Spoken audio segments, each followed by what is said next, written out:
আসসালামু আলাইকুম, hello viewers, কেমন আছেন?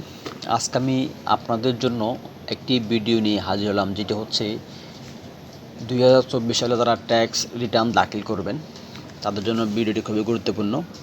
আজকে আমি বেসরকারি প্রতিষ্ঠানের কর্মরত একজন চাকুরিজীবীর করদাতা আয় এবং কর পরিগণনা করব। চলুন শুরু করি। আর শুরু করার আগে বলতেছি, কেউ স্কিপ করে ভিডিও দেখবেন না। আচ্ছা, আমি বলতেছি, আপনারা একটু মনোযোগ দিয়ে শুনবেন। বেসরকারি প্রতিষ্ঠানে কর্মরত মিস রহিমা একজন মহিলা 2024-15 করবর্ষে নিম্নরূপ বেতন ও ভাতা পেয়েছেন। আমি এখানে মহিলা কেন বললাম আপনারা একটু পরে বুঝতে পারবেন। মাসিক মূল বেতন এত টাকা, দুটি উৎসব বোনাস বাবদ এত টাকা, চিকিৎসা ভাতা এত টাকা, আপ্যায়ন ভাতা এত টাকা, বাড়ি ভাড়া ভাতা এত টাকা। এছাড়া মিস রহিমাদ্দিন মুক্ত সুবিধাদি আয়, উচ্চকর কর্তন, সম্পদ বিনিয়োগ রয়েছে। ব্যক্তিগত ব্যবহারের জন্য তিনি অফিস হতে 1500 সিসি একটি গাড়ি বরাদ্দ পেয়েছেন। এটা আপনারা খেয়াল রাখবেন, কত সিসি? 1500 সিসি। এখানে কিন্তু কোনো অ্যামাউন্টের উল্লেখ নেই, এটাও কিন্তু কাজ আছে। আচ্ছা, তার গৃহ সম্পত্তি ভাড়া হতে 1,20,000 টাকা, কৃষি খাতে 50,000, আইসিবি মিউচুয়াল ফান্ড হতে লভ্যাংশ প্রাপ্তি 1,50,000 এবং ব্যাংক সুদ খাতে 1,10,000 টাকা আয় রয়েছে। লভ্যাংশ ও ব্যাংক সুদের উপর 10% হারে উচ্চ আয়কর কর্তন করা হয়েছে। 30 জুন 2024 তারিখে তার নিট সম্পদের পরিমাণ 20,30,00,000। তবে তিনি 1 লক্ষ টাকার 3 বছর মেয়াদী সঞ্চয়পত্র ক্রয় করেছেন।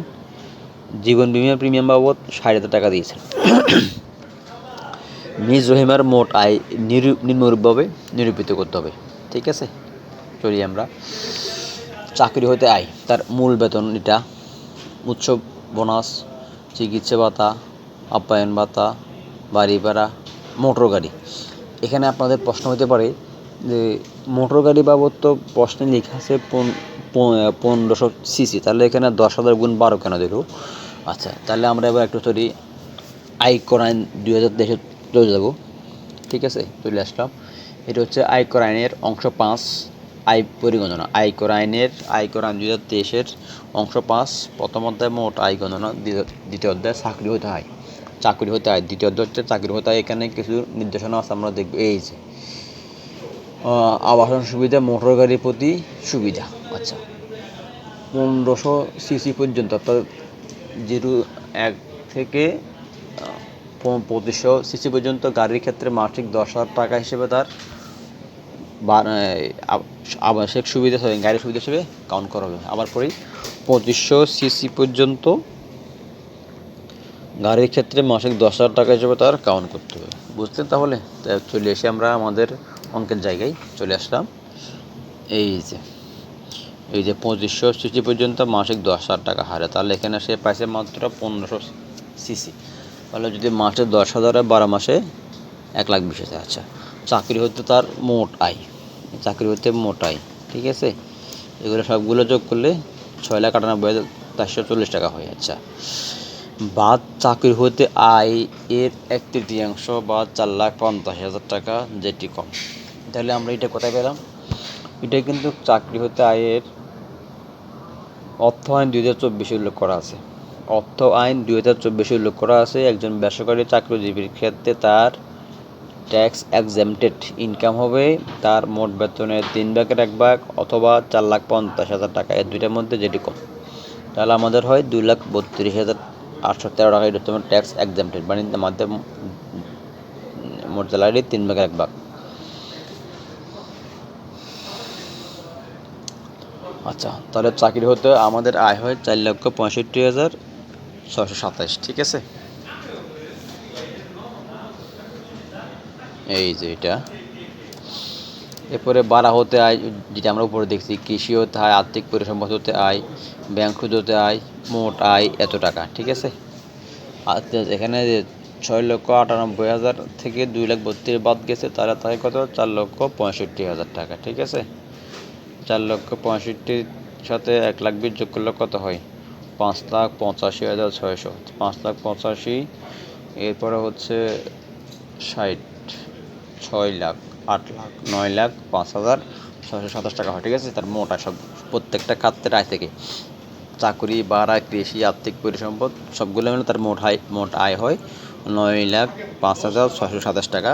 এখন আমরা এটার উপরে কর দায় নির্ণয় করব, ঠিক আছে। আচ্ছা, এবার আসেন, নিয়মিত উৎস হতে তার চাকুরি বাড়াও কৃষি হতে আয় হচ্ছে 6,45,000 টাকা, ঠিক আছে। চাকুরি বাড়া ও কৃষি হতে আয় হচ্ছে 6,45,000 টাকা। এটার উপরে তার নিয়মিত উৎসের কর দায় হচ্ছে 19,563। 19,563 তাহলে কীভাবে হয়েছে একটু বলি। যেহেতু উনি একজন মহিলা, প্রথম 4 লক্ষ টাকা পর্যন্ত 0%, এরপর 1,05,000 5%, পরের অবশিষ্ট যা থাকে তার উপরে 10%, সবগুলো যোগ করলে 19,563 হয়, ঠিক আছে। আচ্ছা, নিয়মিত উচ্চ আয়ের জন্য ও ন্যূনতম কর প্রযোজ্য হয় এরূপ লভ্যাংশ ব্যাংক সুদ আয়ের জন্য ন্যূনতম কর প্রযোজ্য হয় এরূপ আয় দুটি উচ্চ আয়ের সমষ্টি, ঠিক আছে। 2,60,000 এটা করতে আসলো এই যে, ঠিক আছে, এই দুইটা মিলে 1,50,000 আর 1,10,000, 2,60,000 টাকা, ঠিক আছে। 9,05,627 টাকার উপর প্রযোজ্য আয়কর হয় 19,563, যেটা আগে দেখাইলাম, ঠিক আছে।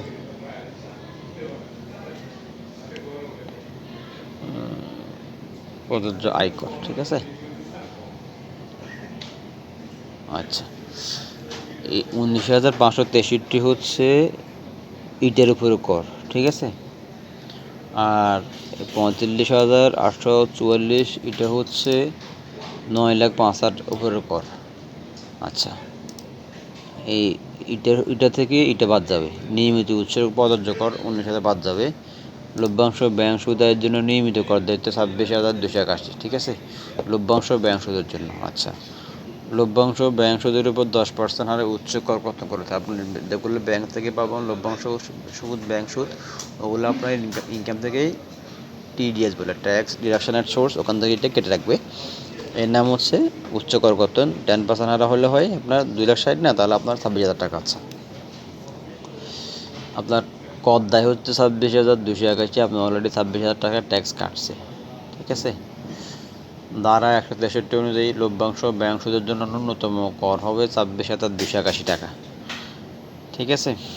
এক্ষেত্রে 2024-25 কর বর্ষে মিস রহিমার মোট কর দায় হবে 19,000 যোগ 26,000 সমান এত, ঠিক আছে। আচ্ছা, 45,844 এই যে, ঠিক আছে। আচ্ছা, এরপরে সঞ্চয়পত্রের বিনিয়োগ করছে, এটা কর রেয়াতের জন্য 1,60,000 টাকা। কর রেয়াতের ক্ষেত্রে একটা নিয়ম আছে, তাও ওইটা আপনার আয়কর আইনে উল্লেখ আছে। এই যে, মোট আয়ের 3%, বিনিয়োগের 15%, আর 10 লাখ, এই তিনটার মধ্যে যেটি কম হয়। আর একটা জিনিস খেয়াল রাখবেন, কর রেয়াতের পরিমাণ সর্বোচ্চ 10 লাখ, বিনিয়োগজনিত কর রেয়াতের পরিমাণ সর্বোচ্চ 10 লাখ, ঠিক আছে। 10 লাখ, এখানে যেটা কম হচ্ছে 19,369 টাকা। কর রেয়াতের পরিমাণ এত টাকা, মোট আরোপযোগ্য কর 45,000, কর রেয়াত 19,000, প্রদেয় কর 26,000, ঠিক আছে। তাহলে মোট প্রদেয় কর 26,475। আচ্ছা, সার চার্জের পরিমাণ, সার চার্জকে কারো যদি পরিসম্পদ 4 কোটি টাকার উপরে ক্রস করে, ওনার সম্পত্তি হচ্ছে 20 কোটি, এই জন্য ওনাকেই সার চার্জ দিতে হবে। কত পার্সেন্ট? তার প্রদেয় করের উপরে 30%। যদি 4 কোটি টাকার উপরে হয় একরকম, এটাও একটা স্ল্যাব আছে, ও স্ল্যাব অনুযায়ী, ঠিক আছে। প্রদেয় আয়করের 30% হারে সার চার্জের প্রযোজ্য হবে। সার চার্জের পরিমাণ দাঁড়ায় এত টাকা, 26,475 টাকার উপরে 30%, ঠিক আছে। এটা হচ্ছে একজন বেসরকারি চাকরিজীবীর আয়কর, পদের আয়কর। তো ভিউয়ার্স, আজকে আপনাদের জন্য এতটুকু ছিল। ভিডিওটি যদি ভালো লাগে লাইক, কমেন্ট, শেয়ার করবেন, সাবস্ক্রাইব করবেন। যারা সাবস্ক্রাইব করে রেখেছেন সবাইকে আমার ধন্যবাদ। আজকে এতটুকু ছিল, আরেকদিন কথা হবে অন্য একটি ভিডিও নিয়ে। সবাইকে ধন্যবাদ। আসসালামু আলাইকুম।